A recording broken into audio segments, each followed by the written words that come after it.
Okay, so I did call this class The Great Divide, and I chose that name intentionally, mostly because if you think about it, there are many differences in the way this person, this church does Christianity, this person, this church does Christianity, and what that means. And here, I think we're touching on a major issue. But if we were to touch on a different topic, on a different topic, allies on this topic could become enemies on that topic, and enemies on this topic could become allies on that topic.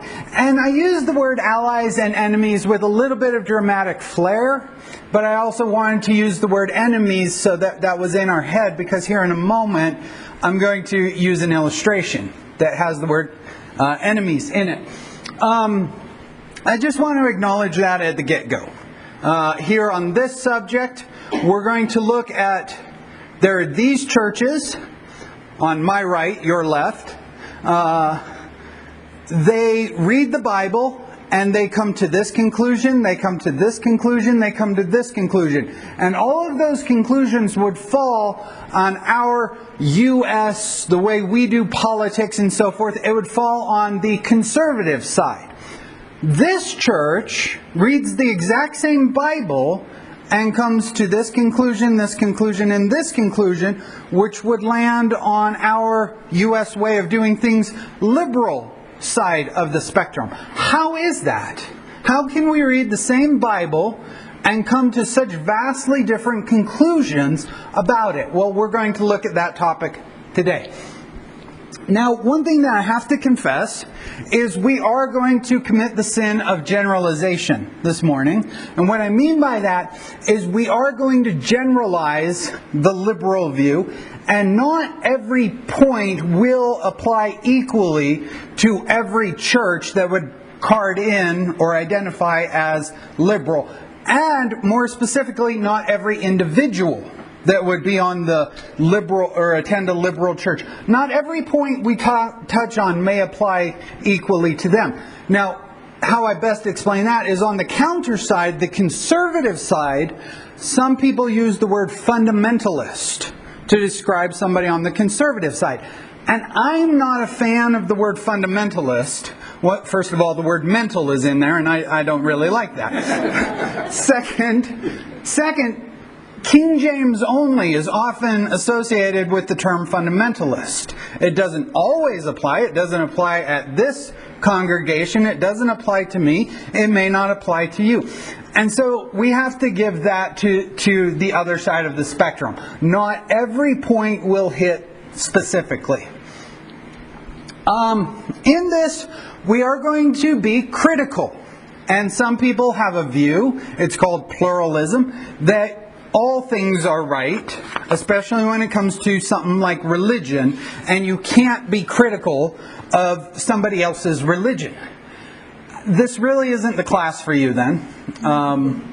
It's really not. And what we're really doing here is not necessarily intentionally being critical, but how we got here, you'll see in a moment, is that people were critical of the Bible, they were critical of the Gospels, they were critical about Christian beliefs, and they then said things, went directions, preached things of that nature, and so forth. And this is a response to that.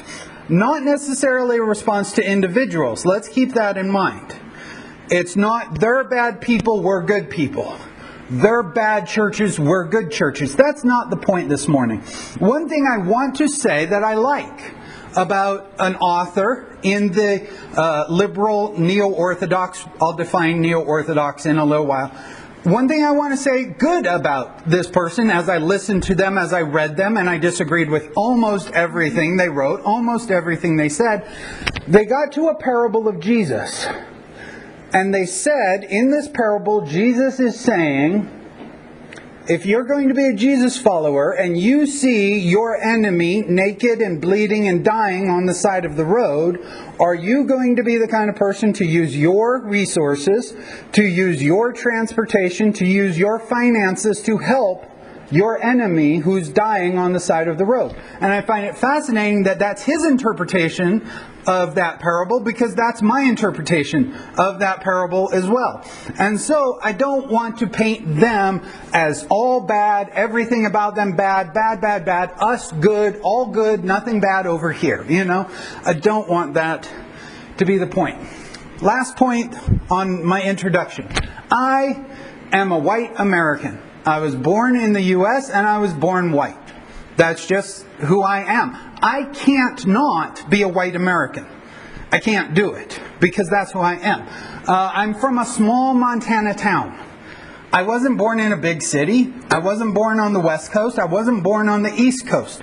And people who are born in other countries, people who are born of other ethnicities, people who are born in big cities or born on this coast or that coast, they're just raised differently. They just see things differently. It's not a bad thing that you're you, and you're you, and you're you. And you don't have to stop being you when you come to the Bible. First of all, I have no idea how you would even do that. How you would even stop being you. But we also have to extend that courtesy to them also. They don't have to stop being them when they come to the Bible.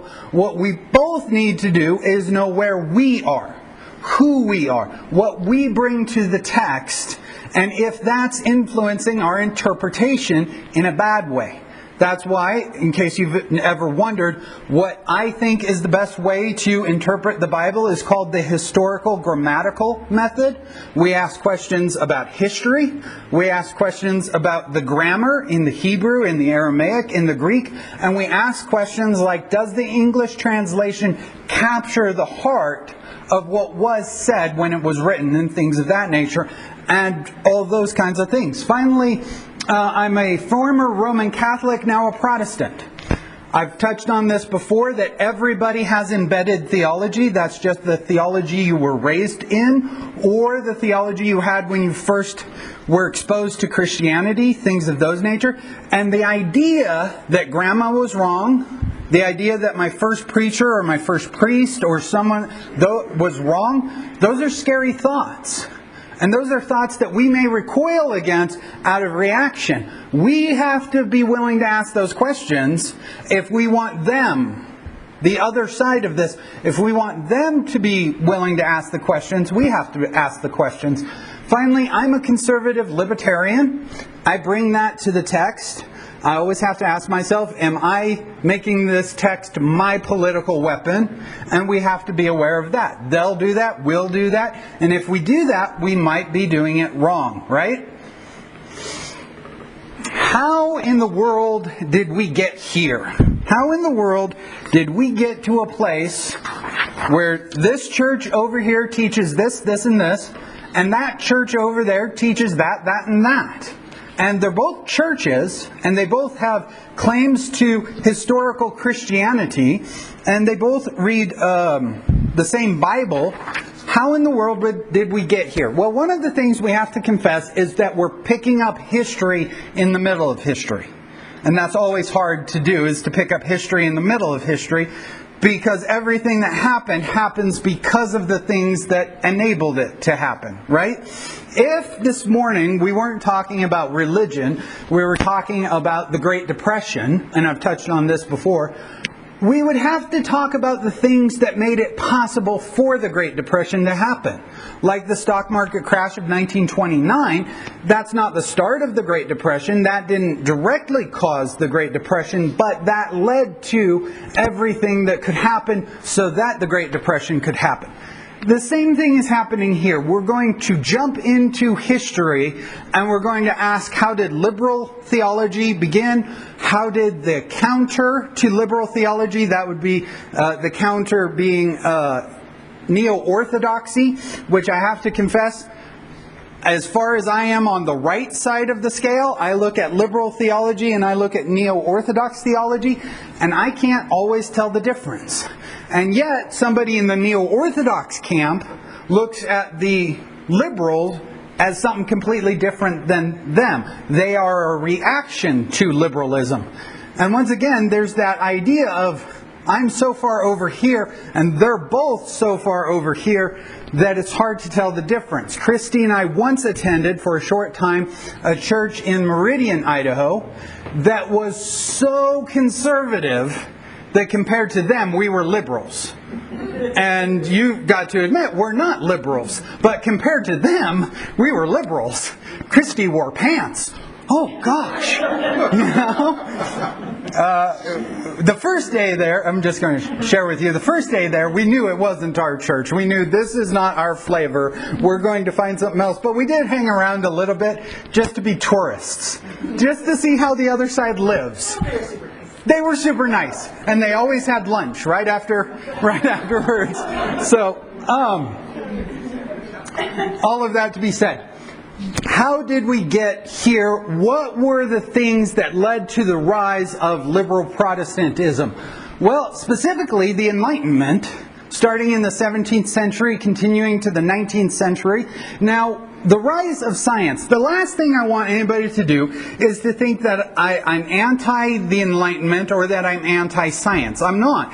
I love going to a dentist that's an enlightened dentist. I love going to a doctor that's a modern doctor. I don't want to go back to a pre-enlightenment dentist to a pre-enlightenment doctor. I don't want to do that. So don't walk away from this thinking that Ozzy is completely against the Enlightenment and completely against science.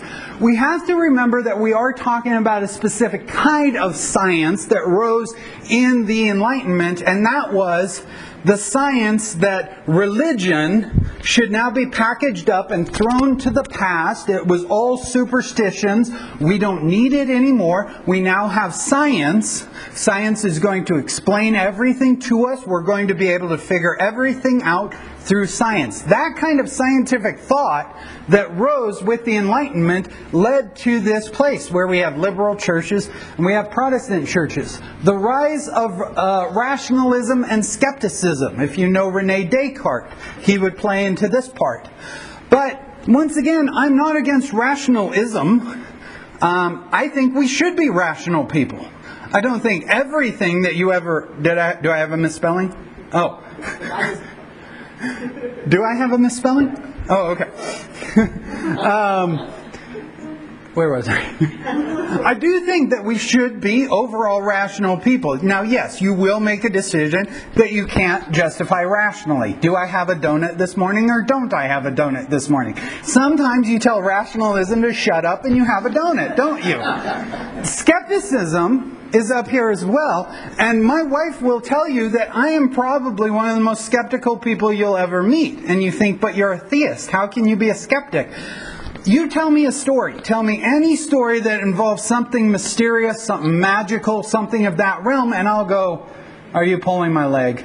Should I believe you? Did this really happen? You know, things of that nature. That's just my nature. I'm a skeptic of almost everything. The old quest.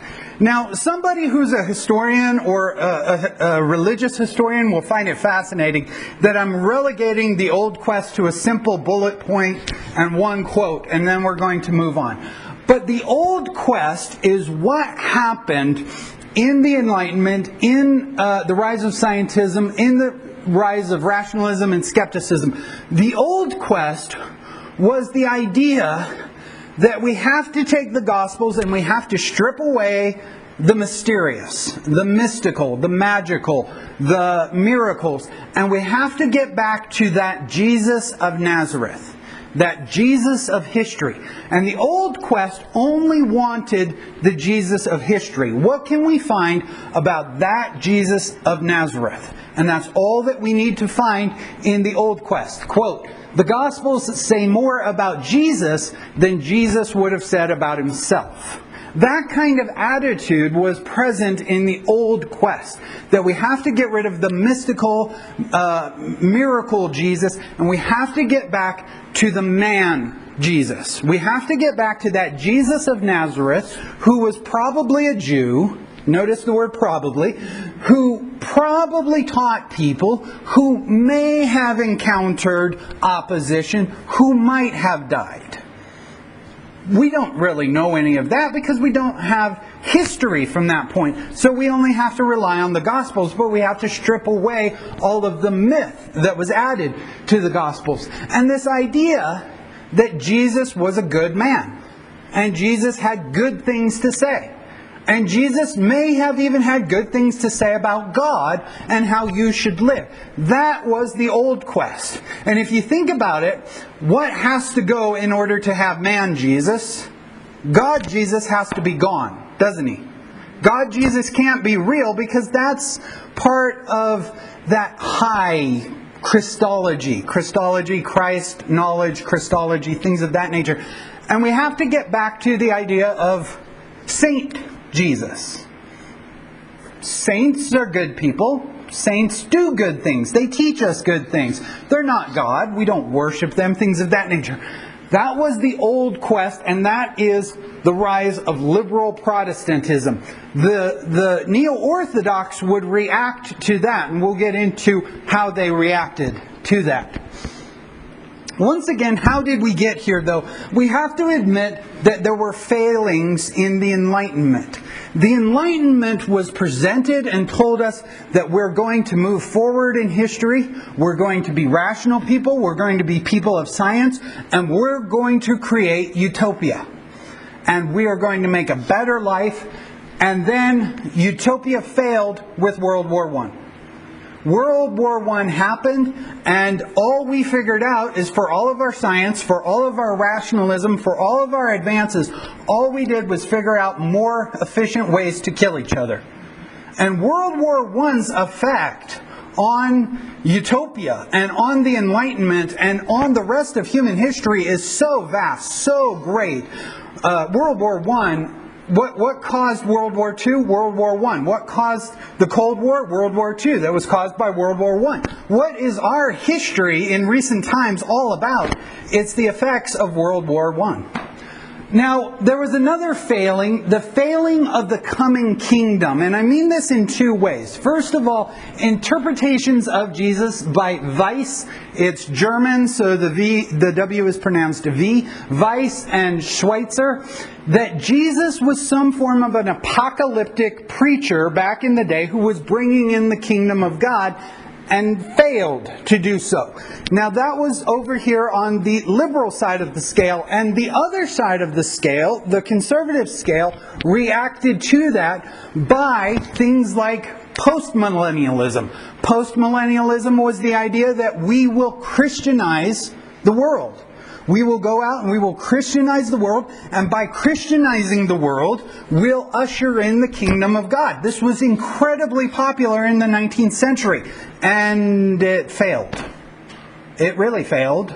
It's not that there's not good things that came about from that, but you have to call it a failure if its idea was we were going to Christianize the whole world and we were going to bring in the kingdom of God, or bring in the second coming. We were going to cause the second coming. You've got to admit that idea failed.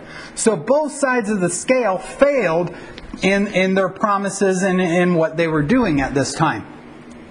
Some of our names that we have to know about with the rise of liberal Protestantism, Schleiermacher, that would be German, 1763 to 1834. Albert, I've tried to pronounce this name several times. I believe it's pronounced Reach, and I still don't think I'm pronouncing it right. And his student Harnack, 1851 to 1930. So we are talking about some things that were older, but we are getting much closer to our day with these guys. With these guys, you really get the popularization of rejection of virgin birth, rejection of substitutionary atonement. That is the idea that Christ died for you, Christ died for me. That's an archaic idea. Christ dying for you, that's part of that pre-Enlightenment mentality, pre-Enlightenment thinking that we need to get away from. The deity of Christ, once again, deity of Christ is high Christology. Saint Jesus is low Christology. And this is very much get rid of the mystic, get rid of the myth, get rid of the miracles, all of those things. So these guys are really big. They're professors at universities. They're preachers in the pulpit. They're the theological writers. So you send your preacher to seminary, and he sits through classes under these guys. And these guys tell your preacher there was no substitutionary atonement. It's Saint Jesus, not God Jesus. Your preacher comes back and starts preaching this in your church. These guys write books, and these are the books that are read at the universities and so forth. So these are just three guys. I mean, we could get into several names. This is huge, especially in Europe. And of course, America always wants to imitate Europe, so it spreads here to the colonies as well. This is Harnack. We need to get back to the religion of Jesus and away from a religion about Jesus. That's not to say we need to get back to Judaism, but we need to get back to the Jesus that says nice things. The Jesus that's all about love your neighbor as you love yourself, but not a Jesus that is the center of the religion and you worship Him. Get back to His thought. Get back to His ideas. Now we could ask the question then, to give us some bearings, to give us some how does this work out though, and what does this mean? We could ask a question like, what is biblical revelation? Well, in 19th and 20th century liberal theology, revelation is in religious ideas. So, your thoughts about God, what the Bible makes you think about God, that's where revelation is. Revelation is not in historical events. So, for example, it doesn't matter, and you have to hear that part, it doesn't matter if God delivered the Israelites through the Red Sea. What's important is the idea that God delivers people. And so in this kind of theology, if it could ever be proven that Israel was never in Egypt, and the Exodus is completely myth, and none of it ever happened to them, that doesn't matter. What matters is the ideas that come from stories like that. The idea that God will deliver you. The idea that God cares about you. The idea that God is with you and not against you. That's what's important. History is becoming less and less important in this movement. Whereas the conservative side, back then and today, would answer the question, God has unveiled divine truths to people. We could start with natural revelation, Psalm chapter 8, the hills cry out the glory of God and the skies declare His works and things of that nature. We could also point to special revelation, Hebrews chapter 1 verse 1. In the past, God spoke to our forefathers through the prophets. So the idea that God has spoken to us through the prophets. But now in these last days, He has spoken to us through the Son. So this is a huge dynamic shift, or a huge great divide. If this church standing over here says that all that's important is the idea that's communicated in the Bible, and this church over here says that God is communicating. The very words of God are in the Scriptures. You see that this is a divide, because those are two completely different answers, aren't they? What is the documentary hypothesis? The documentary hypothesis was popularized in the late 19th century by Wellhausen, and the documentary hypothesis is the position that the books of Moses, or the Torah, or the Pentateuch, Genesis, Exodus, Leviticus, Numbers, Deuteronomy, they're not written by Moses. There is an early document, we call it the J document, that comes from Jehovah or Yahweh. Sometime in the 10th century BC, somebody wrote the J document. How can you find the J document in your Pentateuch? Anywhere where the Lord is called Jehovah or Yahweh or capital Lord, that's the Jehovahist writing. 9th century, sometime in the mid-9th century, the E document is written. How can we tell the E document? The E document is anywhere where God is El. El Olam, El Shaddai, El Roy, those words. Sometime after its composition, the J and the E document are somehow combined. Late in the 7th century, the D document is written. The D document would be mostly Deuteronomy, and anywhere where you find Deuteronomy in the rest of the text, that's when Deuteronomy is written, and then it's combined with the JE document. Finally, very late in the 6th century, the priests write, and the priests add their parts to the Pentateuch as we have it today. Thus, it's called the JEDP theory. Now, for me, to set up Wellhausen's model and then to knock it down would be a little bit of a straw man, mostly because adherers today who believe in a documentary hypothesis, they don't use Wellhausen's model anymore. Wellhausen has been critiqued and found wanting. In my opinion, he's been defeated, but whatever. They've developed new models. So for me to put Wellhausen up here and then knock him down, it would be a little bit of a straw man. But I want you to see something very important. The patriarch Abraham would have lived somewhere around 2000 to 1900 BC. Moses would have lived somewhere between 1500 and 1400 BC. The J document isn't written until sometime in the 10th century. The E document is later, the D document is later, and the P document is later. What does that mean? Well, that clearly means that Moses cannot be the author of the Pentateuch. But that also would mean that everywhere in the Bible, after the Pentateuch, that ascribes the law of Moses to Moses and so forth, must by necessity be wrong. Don't use words like wrong. Words like wrong are negative. Words like wrong are bad. It's more like the later writers are continuing the tradition that Moses wrote the documents. That's a much nicer way to put it. It's far less judgmental. Wrong is a judgmental term. Don't use judgmental terms, right?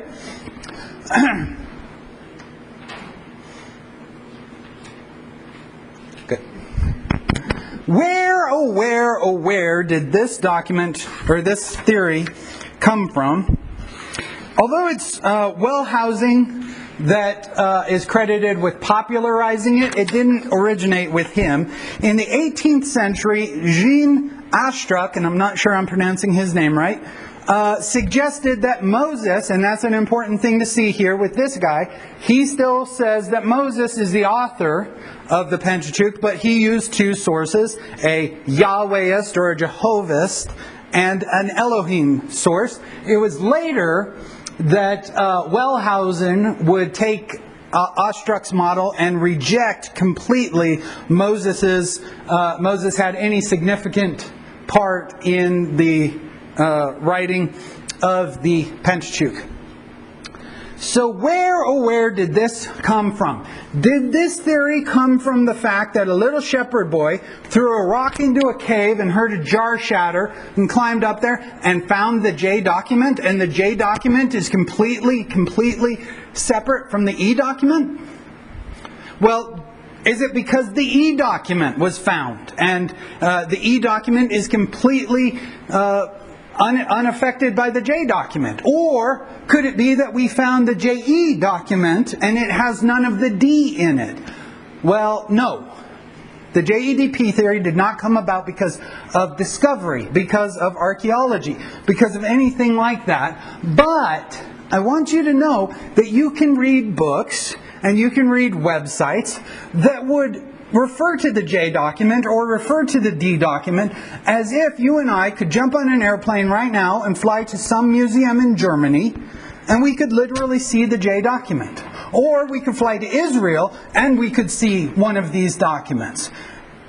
And that's an important thing to notice, that when people write books and assume these things, they write in a way that would seem to suggest this is settled, this is done, and we have the smoking gun, so to speak, to prove it. But that's not where it come from. Where did it come from then?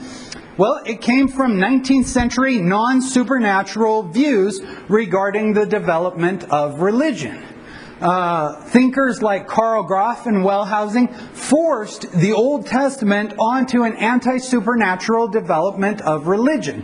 What that's to say is these two went to university and they were taught that all religions evolved, and all religions evolved non-supernaturally. And so these two then took our Old Testament and they took the model that they had built from this teaching and they forced the Old Testament onto that model, which of course would necessitate something like this. Therefore, the JEDP theory, or the documentary hypothesis origins, are presupposition and prejudice. It's not archaeology, it's not discovery, it's presupposition and prejudice. What presuppositions and prejudices led to something like the JEDP theory? The Bible is not supernatural in its origins. It is no different than any other book. That's Juliet right there. That's one of the writers and thinkers in this time period. Naturalism is true. Naturalism is the view that, all that happens is within the natural world. There's nothing supernatural. It's a little bit like deism, if you remember deism. Deism is the view that God got the ball rolling, but God is way out there, and God doesn't interfere now with the ball rolling. He just kind of sits back and watches it roll, would be kind of deism. Naturalism is true, and therefore miracles in the Bible need non-supernatural explanations. We have to read the Bible, and when we come across a miracle, we need to find a natural explanation for it, or we need to relegate it to myth and legend. And Judaism developed out of polytheism. So everybody at one point was polytheistic.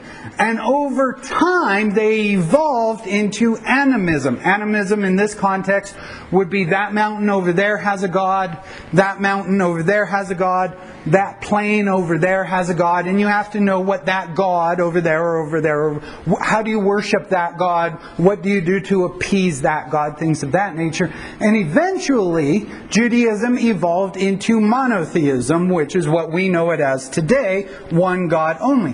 This would be the view of religious evolution.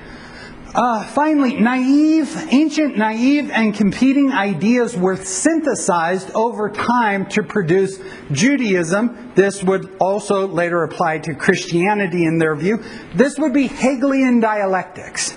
Hegelian dialectics is the idea that two opposing views will eventually merge, and the better views of each side will eventually be grafted into each other. So, we should be able to build a time machine, and we should be able to go 200 years into the future. And 200 years into the future, we're going to find that there is no Democrat and Republican. They have merged, and the best parts of each view have survived. Do you really think that that's going to happen? Do you really think that that happened in the past? No, I don't think so. In Wellhausen's, I'm going to try to pronounce this again, Prolegomena, I almost got it that time. I listened to the pronunciation of these words so many, it's German. I mean, I don't speak German, right? In Wellhausen's view, the Pentateuch, the books of Moses, were written as propaganda in the southern kingdom of Judah. It was written to support the ruling class and the priests. King Josiah wrote Deuteronomy for political reasons. You remember 2 Kings, Josiah becomes king and they start to restore the temple and they find the scroll in the temple and Josiah's reforms happen. No, what really happened was Josiah wanted more power. He wanted to consolidate power in various ways. So either he or somebody on his payroll wrote Deuteronomy. Remember I told you that Deuteronomy was late, 7th century, King Josiah. And then they found the scroll in the temple, and then it became the book of Moses, and it was used to support his religious views. Ezra and Nehemiah revised all of our texts and formed Judaism during the Persian period. Anti-Semitism was incredibly popular in Germany in the 19th and the 20th century. And isn't it interesting that an anti-Semite would come up with a view like this when it comes to the Jewish Bible? We'll come back to that.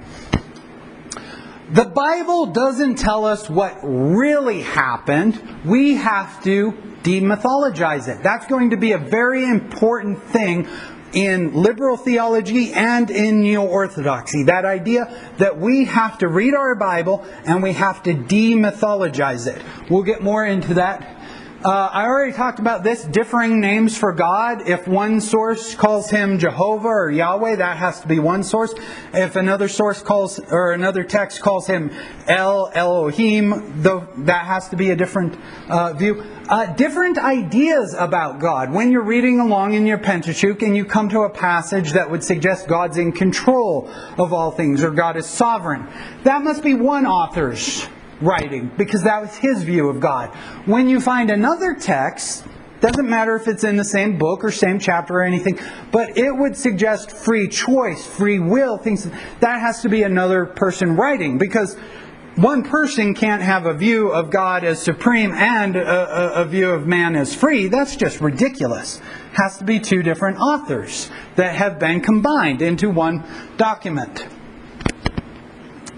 This is really neo-orthodox reaction to liberal theology. Remember, liberal theology was all about Saint Jesus. Getting back to that Jesus of Nazareth who probably had good ideas, who probably wanted people to love each other as they love themselves, things of that nature. Neo-Orthodox was in that camp. They went to those schools and they had a reaction to it. And that reaction was that the historian, all the historian can do is find the Jesus of history. That's the only Jesus that the historian can find. But people of faith, whatever the word faith means in this context, people of faith can see the Jesus that's the kerygma. Kerygma from the Greek word proclamation. The Jesus, the proclaimed Jesus, need not be the Jesus of history. So here we're starting to get, for lack of better words, two Jesuses. There's a Jesus who was the Jesus of history, and there's a Jesus who's the Jesus that we proclaim. That's going to be a very important concept to get when we get into the full-blown neo-orthodoxy. Kerygma is faith statements, not historical statements. Faith is something that belongs to an area that science can't touch. Faith is something that science and reason and skepticism, they can't touch faith. This idea is so important when it comes to several neo-theologies of the 20th century and even into the 21st century. What's a neo-theology? What am I designating there? Well, basically anything in the liberal or neo-orthodox garden that's cropped up in the last 100 years that takes this and runs with it, I'm calling them neo-theology. Do you want Jesus to be a communist? You can do this. You can do this here. Do you want Jesus to be a feminist? This is so important, because what's important is the Jesus that's proclaimed, not the Jesus of history. The Jesus of history is a guy who died way back when, and he doesn't matter. But the Jesus of faith we're going to see here in a moment that the Jesus of faith can become whatever you want the Jesus of faith to be. Jesus, Christianity, the church, it can be whatever you want it to be. It matters more to you what you want Jesus to be or what you want the church to be than history, what theology has ever said in the past, what Christians have ever believed in the past. That's all in the past. What's important now is what you want Jesus to be. I have to keep up in my notes.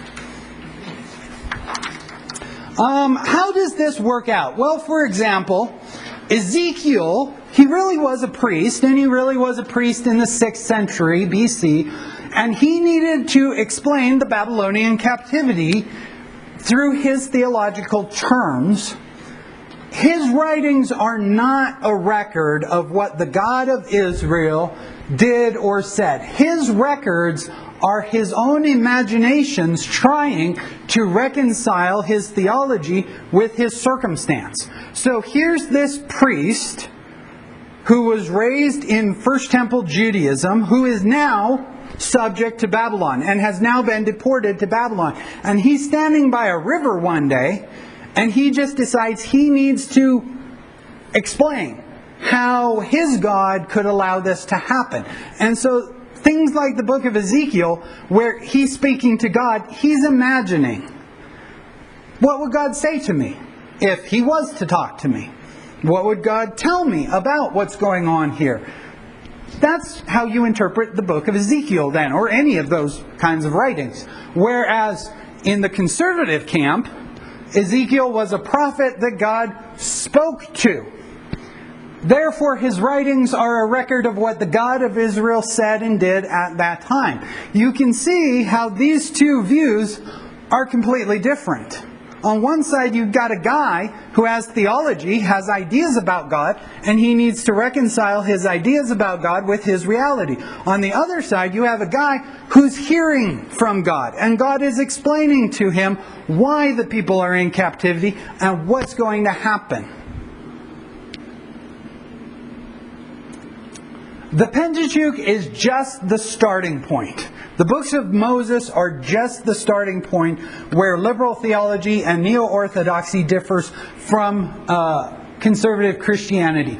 The biblical texts are not what they claim to be.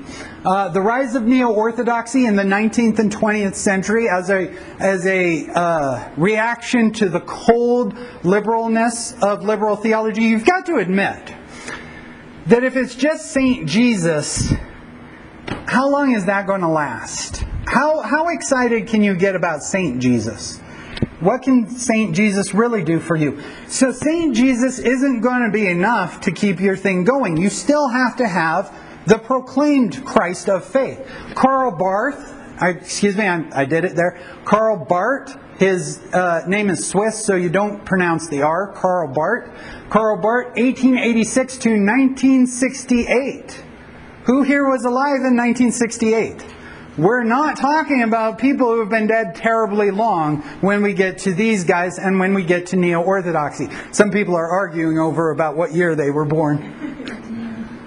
This is Karl Barth. The Bible is not written revelation. The Bible is not infallible or inerrant or anything of those kinds of terms. The Bible becomes the Word of God if God is pleased to speak through it.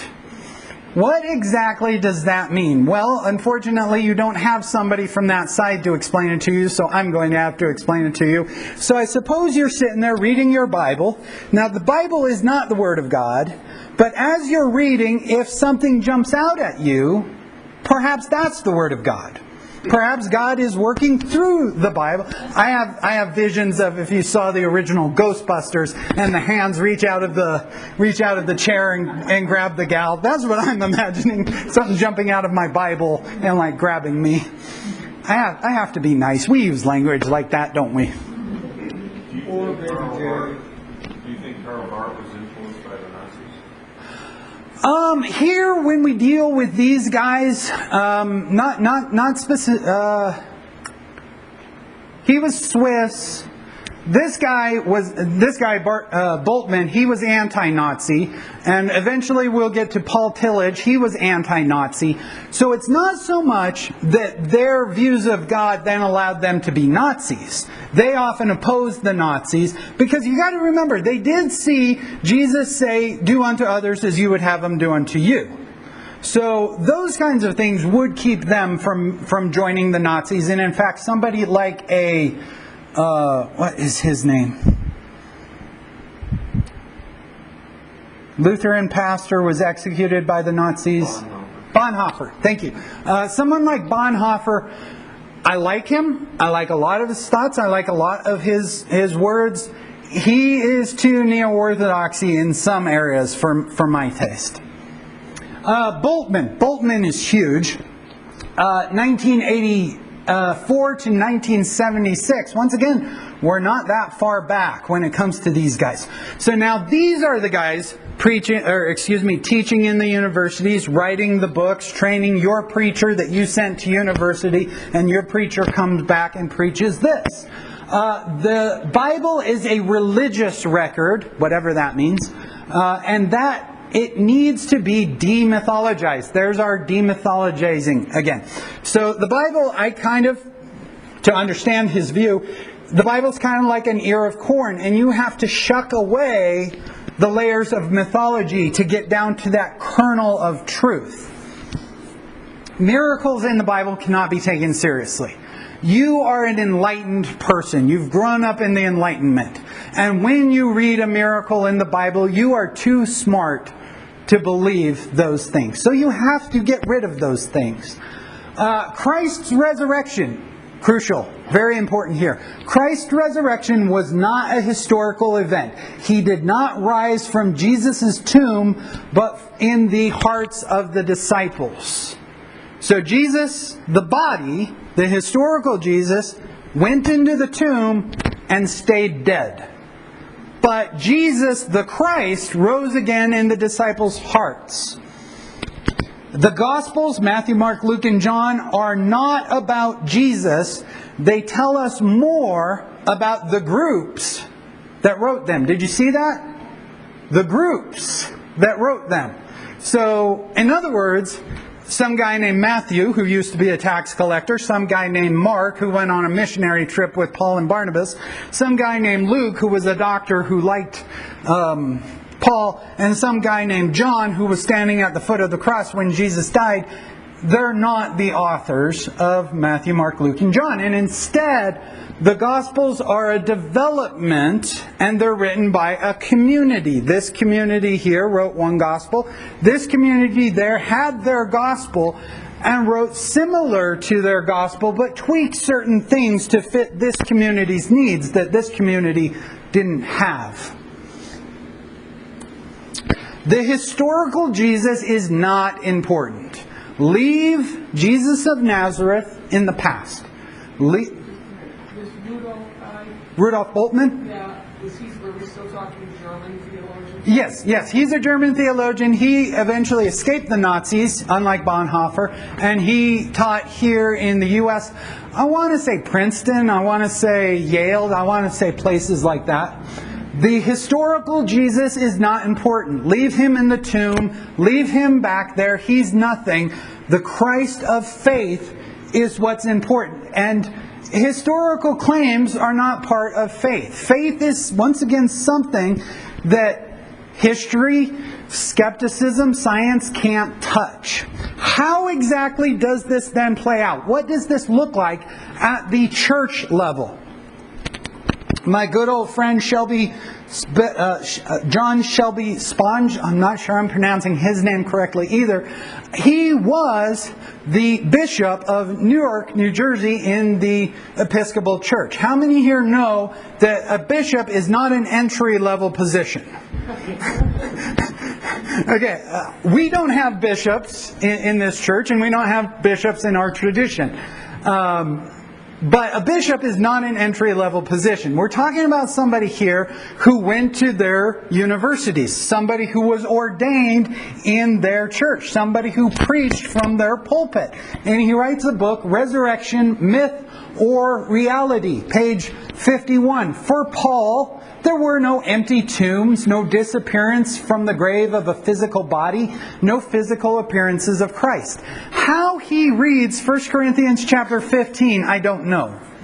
I don't know how he reads 1 Corinthians chapter 15. We'll get into some things about Paul later down the road, but 1 Corinthians is an undoubted letter. Nobody doubts that Paul is the author of 1 Corinthians, and yet he makes a statement like this. Page 225. Stories of Joseph of Arimathea were probably developed. Developed is a nice way to say made up. But made up is one of those mean words. Don't use words like that. Developed is a nice word. The body was probably dumped unceremoniously into a common grave. So, you can see how these are not small issues. These are not little things that we're arguing over. These are some major things coming from a bishop in your church, from the pulpit, from his books, things of that nature. So when we talk about liberal theology and the reaction of neo-orthodoxy to it, by the way, are you having some trouble seeing how exactly liberal theology and neo-orthodoxy are different? And it comes to somebody like your bishop buying into this kind of stuff, writing books like this. These are the kind of books that as you exit church in the Episcopal Church, there in their library, will be right there for you to take home and you to read and you to go, wait a minute, what? And with that, we have reached our break. Hey all, Pastor Ozzy here. Thank you so much for watching this video. If you found it helpful, feel free to share it. And if you want more, go ahead and hit the subscribe button and you'll be notified when new videos are available. Again, thank you so much.